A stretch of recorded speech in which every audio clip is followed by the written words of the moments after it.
Ottapalam Churangad petrol ബോംബാക്രമണത്തിൽ ഗുരുതരമായി പരിക്കേറ്റ് ചികിത്സയിലായിരുന്ന യുവാവ് മരിച്ചു. കോഴിക്കോട് കൊയിലാണ്ടി സ്വദേശി വിഷ്ണുവാണ് മരിച്ചത്. വീട് നിർമ്മാണത്തിനെത്തിയ 6 തൊഴിലാളികൾക്ക് നേരെയാണ് അയൽവാസി പെട്രോൾ ബോംബ് എറിഞ്ഞത്. അയൽവാസി നീരജിനെ സേലത്ത് നിന്ന് പോലീസ് അറസ്റ്റ് ചെയ്തിരുന്നു.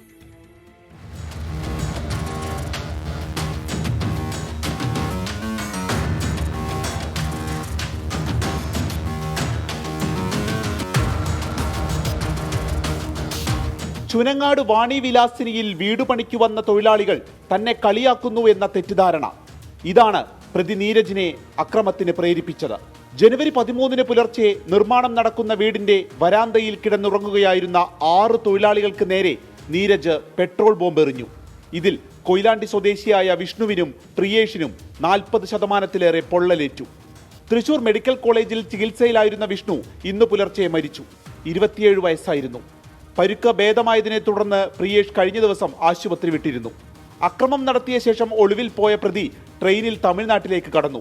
സേലത്ത് നിന്നാണ് പോലീസ് ഇയാളെ പിടികൂടിയത്.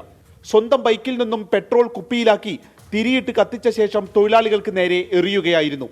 പ്രതിയുടെ പിന്നാലെ ഓടിച്ചെന്ന് തൊഴിലാളികൾ പിടികൂടാൻ ശ്രമിച്ചപ്പോൾ കയ്യിലുണ്ടായിരുന്ന കത്തി ഉപയോഗിച്ച് ഇയാൾ കുത്താനും ശ്രമിച്ചു.